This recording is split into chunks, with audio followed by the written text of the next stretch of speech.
another $1 trillion tacked on our government's $16 trillion debt every year. We'll be stuck with no fixes to a tax code that no one can make sense of. We'll be stuck with no real solutions on immigration, on energy, on streamlining our government. And without the wherewithal to compete internationally with nation states like China, India, or Brazil. You get the point. Option two, the one I propose, is the other alternative. It's the no labels way. It calls for a new politics that says the only solution that is unacceptable, the only solution that's unacceptable is no solution. Indeed, our approach argues kicking the can down the road or pushing the problem to the next Congress, or worse, the next generation, is simply unacceptable.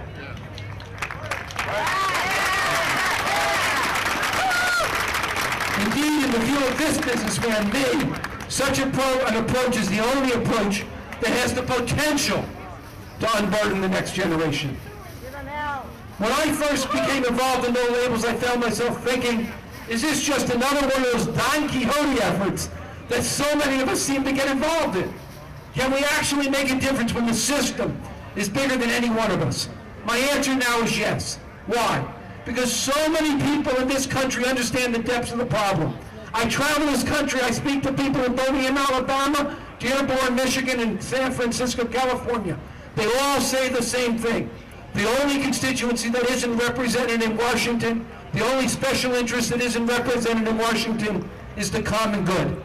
And that's our responsibility.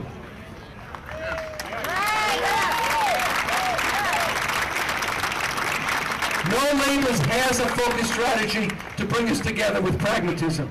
First, we're organizing citizens across America because Washington politicians don't change unless they get pressure from the grassroots. You taught us that. You and the Tea Party know it better than anybody else. No Labels today is almost 600,000 Democrats, Republicans, and independents across this country dedicated to moving America away from the old politics of point scoring and towards the new politics of problem solving. Second, we're pushing for common sense, structural reforms to make our government work better. I'm going to share with you one of them. It's something called no budget, no pay, and I know you'll support that. It simply calls for no congressional pay if there's failure to pass a budget on time. And here's the good news. We're getting it done. It was passed into law in February. Let me tell you something. Based on that law, and based on what the momentum we're building, the Senate and the House just released budgets for the first time in 4 years. Can you imagine a $3.7 trillion enterprise, our government operating without a budget for 4 years? Folks, ultimately, no budget, no pay worked because it brought structural reforms to Washington. Let me talk about the third focus of No Labels. It's bringing leaders together to take on the system and solve the hard problems. We're building a new group on Capitol Hill called the Problem Solvers Group. This Problem Solvers Group today consists of 56 congresspeople, Democrats and Republicans, liberals and Tea Partiers, who are meeting regularly to build trust across the aisle.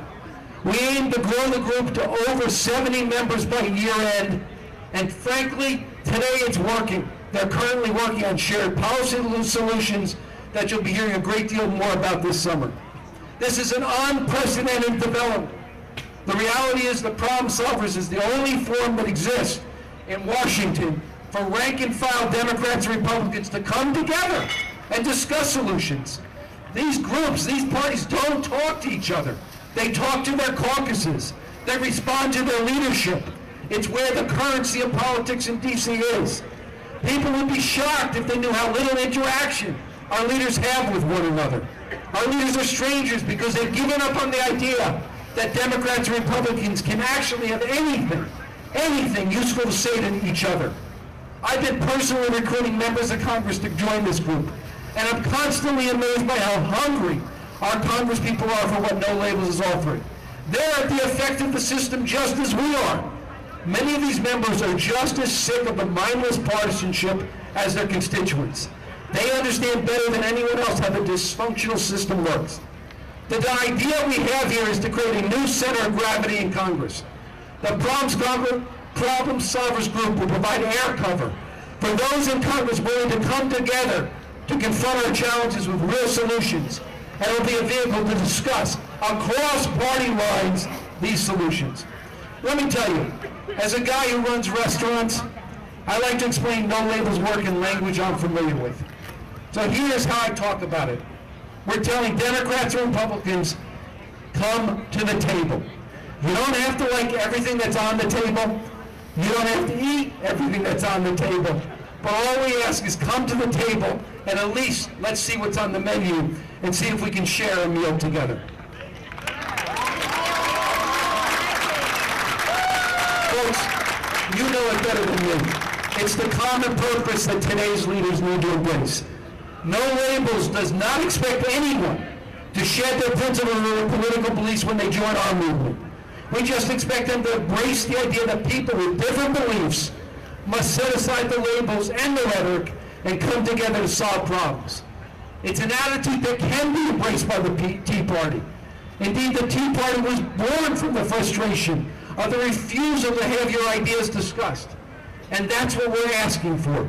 It's an attitude that's clear. It's an attitude that we want. The theme of this event is unburdening the next generation. And that burden simply won't be lifted until we get our leaders focused on listening and fixing instead of self-righteous fighting.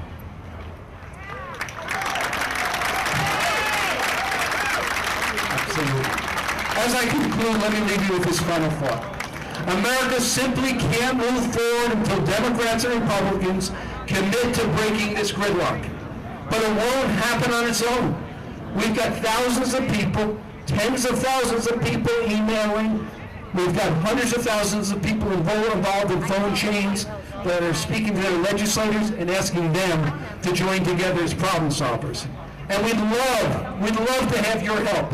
I hope you'll visit nolabels.org, which is our website, to learn more about what we're doing and about how our approach can advance priorities that you, the Tea Party, care deeply about. Thank you for having me.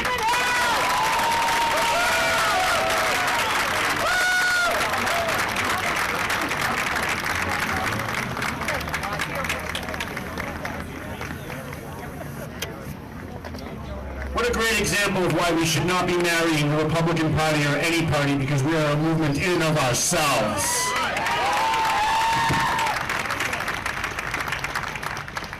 You know, there are some great Democrats out there. I spoke with State Senator Katie Ives, who's I call her on my radio show, a left-wing, tree-hugging, hippie-loving. She actually thinks trees hug her back. But let me tell you something, this left-wing, tree-hugging Democrat that most conservatives wouldn't even consider voting for, you know what she did this week?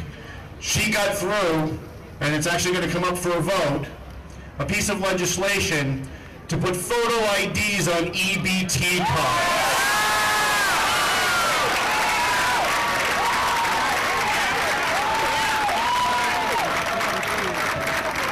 And she's another reason why we have to stop marrying the Republican Party, because there are a lot of good Democrats who are conservative in nature, who would be Republicans if they thought they could get away with getting elected that way. And we need to embrace them. And I think our last speaker is a perfect example of why we need to shed the one-party rule of Republicans over Tea Party support. Because let's face it, they haven't really treated us all that well over the last couple of years, have they? And there are some that are great, and when they are, we'll tell you who they are, and we'll tell you why we think they're great, and let you decide. We've got another great speaker, though, coming up next. Boy, what a resume this guy's got. Jake Danishevsky is a Russian-born Jewish American raised during the oppressive Soviet regime and fortunate enough to leave it behind. He has authored a book called Aftertastes and Tales from Russia, a political memoir. Jake was born in 1966 in the Ukraine and immigrated to the United States in 1979 with his parents, who wanted a better life for their son, as all of our immigrant parents, grandparents, and great-grandparents have done. Jake points out in this book that socialism has never worked, and he provides childhood memories, experiences, and analysis as to why. It's a great read. He feels that that his book is one that reaches out to people across the political spectrum and from a variety of backgrounds. Jake says, "I want to help save this nation, so my book is as much from the heart as it is from our knowledge." He doesn't want America to fall the way of the old Soviet Union. Let's give a warm Tea Party welcome to Jake Danishevsky. Thank you, everybody. Thank you so much. I have shivers because I haven't seen such a big crowd in front of me. Thank you, patrons. Thank you, friends. I'm in front of you not as a Soviet American. I'm in front of you not as a Jewish American. I'm a patriotic American. I'm here to give you a message, and my book is merely a vehicle for that message. Freedom isn't free. Freedom isn't free. My family traveled here in 1979. We left Soviet Union July 4th, and some call it our Independence Day. And because it was a tough journey, and because it was so hard for my parents to leave Soviet Union and take us here for opportunity, for taking advantage of that opportunity, not taking advantage of America. That's right.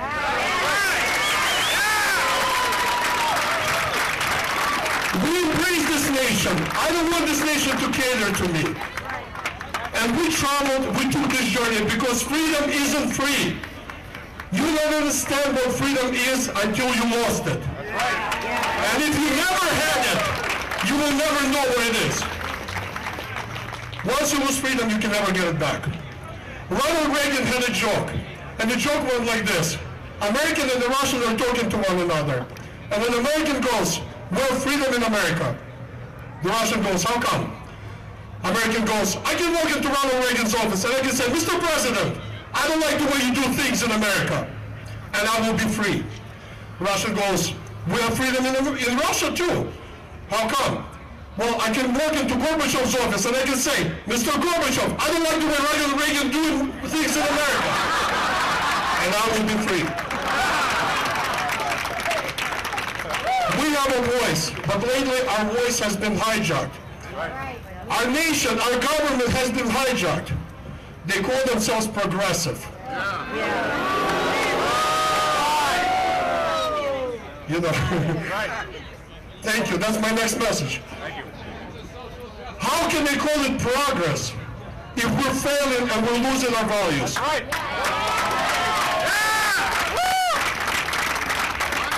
I call it socialism. It doesn't matter what name you give it, what definition scholars give it. Doesn't matter how you articulate misery. Because that's what it is. Socialism, and any other name, it's a misery. I'll tell you why. Who gives you the biggest national program in history, in the worst economy, and tells you that it's good for you? That's right. And then they tell you it's free. Freedom is not even free. That's right. Nothing's We have people that bled, died for this nation. Because freedom isn't free.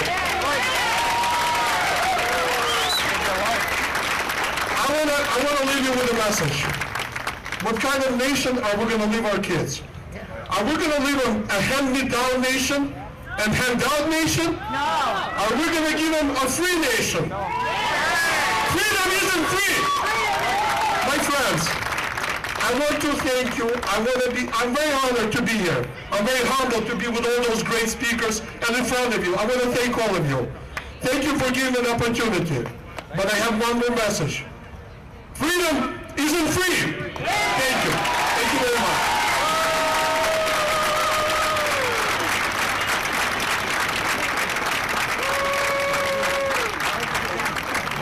Thank you, Jake Janistowski. Sorry, I said it wrong.